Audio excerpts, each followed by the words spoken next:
3 words from a 9-year-old girl changed Family Feud history forever. But it wasn't what she said that broke Steve Harvey. It was how she said it, when she said it, and why she had been keeping it secret for so long. The moment those words left her lips, Steve stopped mid-sentence, dropped his cards, and did something that broke every game show rule in the book. The entire studio fell silent. Cameras kept rolling, but this was no longer television. This was humanity at its most raw. Let me take you back to what happened before those 3 words shattered everyone in that studio. It was Tuesday afternoon at the Family Feud studios in Atlanta. Steve Harvey was hosting his regular taping, his energy infectious as always, working the crowd, with his signature blend of humor and warmth. The Gonzalez family from Phoenix was facing off against the Richardson family from Memphis. The atmosphere was exactly what you'd expect: competitive, fun, and filled with laughter. 9-year-old Emma Gonzalez stood at the end of her family's podium, barely tall enough to reach the buzzer. She was the youngest contestant that day, brought by her teenage sister Maria, who was old enough to compete. Emma wore a bright yellow dress that her grandmother had picked out specially for the show. Despite her small stature, there was something remarkably poised about her presence. Steve had noticed Emma immediately during the family introductions. There was something about quiet kids that always drew his attention. Maybe it reminded him of his own childhood. Or maybe it was the way they observed everything with those wide, knowing eyes that seemed to hold secrets too big for their small frames. "And who do we have here?" Steve had asked during introductions, kneeling down to Emma's level as he always did with younger contestants. "I'm Emma," she had replied softly, her voice barely audible over the studio audience's enthusiastic applause. "Emma, and how old are you, sweetheart?" 9 years old. "And what do you want to be when you grow up?" Emma had paused then, looking directly into Steve's eyes with an intensity that caught him off guard. "I want to help sick kids," she said simply. The audience had let out a collective awe, and Steve had smiled that warm smile that had endeared him to millions. But something in Emma's tone made him look at her just a moment longer than usual before moving on to the next family member. The game progressed normally for the first 2 rounds. The Gonzalez family had taken an early lead, with some solid answers, and Steve was in his element, working the crowd, making jokes, and creating those moments of connection that made Family Feud more than just a game show. But during the 3rd round, everything changed. The question was innocent enough. Name something you might do to cheer up someone who's sad. Maria, Emma's sister, had just given the #1 answer: give them a hug. The family was celebrating their chance to play for the points. Then, Steve stopped mid-joke. The entire studio froze. It wasn't because of anything that had been said. It was because of what Steve saw when he looked over at Emma. While her family was celebrating around her, Emma had tears streaming down her face. Not the happy tears of excitement you might expect from a 9-year-old on national television. These were different. These were the tears of someone carrying something too heavy for their small shoulders. Steve's comedian instincts kicked in first. He walked over to the family podium with that easy smile, ready to comfort what he assumed was just a case of overwhelming emotions. "Hey there, Emma. You okay, sweetheart? This is pretty exciting, huh?" But when Emma looked up at him, Steve saw something in her eyes that stopped him cold. It was pain. Deep adult pain that no 9-year-old should ever have to carry. "Steve," Emma whispered, her voice so quiet that the microphones barely picked it up.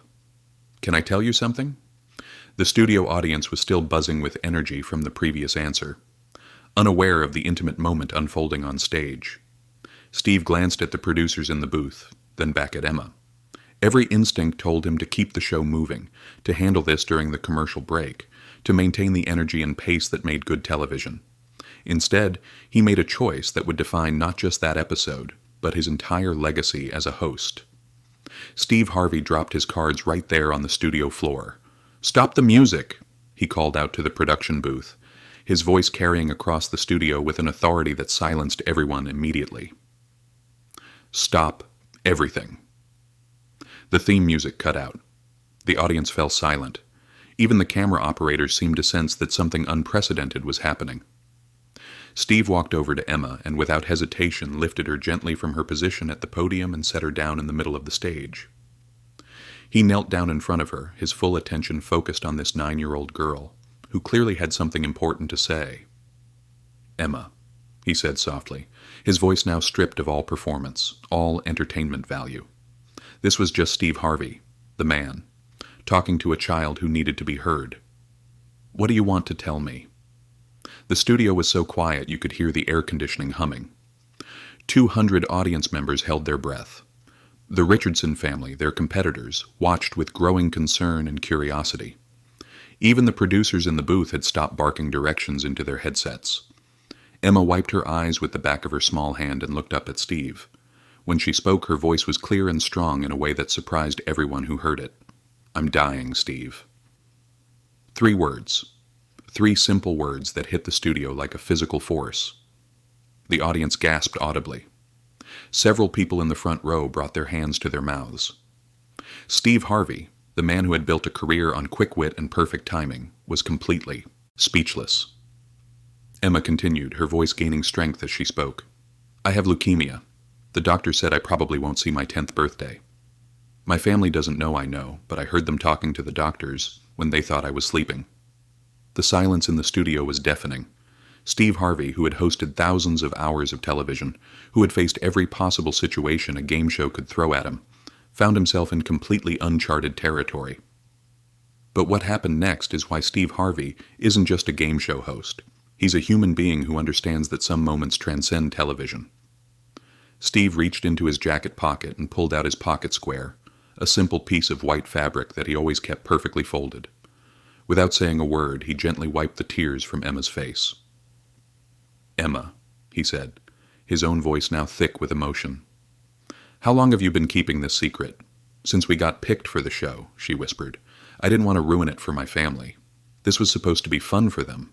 My sister Maria has been taking care of me so much, and my mom and dad. They're always so worried. I just wanted them to have one day where they could be happy. The camera operators continued filming, but by now everyone in the studio understood that they were witnessing something far more important than a game show. This was a 9-year-old girl facing the unthinkable, who had spent weeks carrying this secret just to protect her family's moment of joy. Steve Harvey stood up slowly, walked to the Richardson family podium, and spoke directly to them. I need to ask you folks something, and I need you to be honest with me. Would you mind if we stop this game right here? This little girl needs something more important than points on a board. The Richardson family patriarch, a man in his 60s who had driven 12 hours from Memphis to be there, didn't hesitate for even a second. Steve, you do whatever that little girl needs. This is the moment no one in the studio and no one watching at home ever saw coming. Steve Harvey walked back to Emma and did something that no game show host in television history had ever done. He took off his suit jacket, the same jacket he wore for every taping, the one that had become part of his television persona, and he wrapped it around Emma's small shoulders. Emma, he said, his voice now clearly audible throughout the silent studio.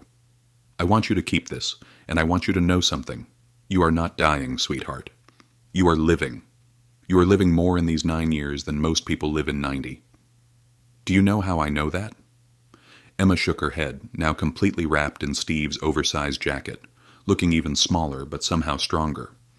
Because someone who thinks about protecting her family's happiness when she's scared, someone who keeps a secret like that just so her sister can have fun, that's not someone who's dying. That's someone who understands what love really means. The studio audience was openly crying now. But Steve wasn't finished. He turned to address the entire studio, his voice strong and clear. You know what we're going to do? We're going to restart this game. But this time both families are going to play together for Emma. Every point anybody scores, every dollar we win, it's all going to help Emma fight this thing, because that's what family does.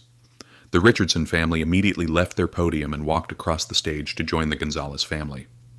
The Richardsons' teenage son took Emma's hand. The grandmother from Memphis knelt down and hugged Emma like she was her own granddaughter. What happened next was pure magic.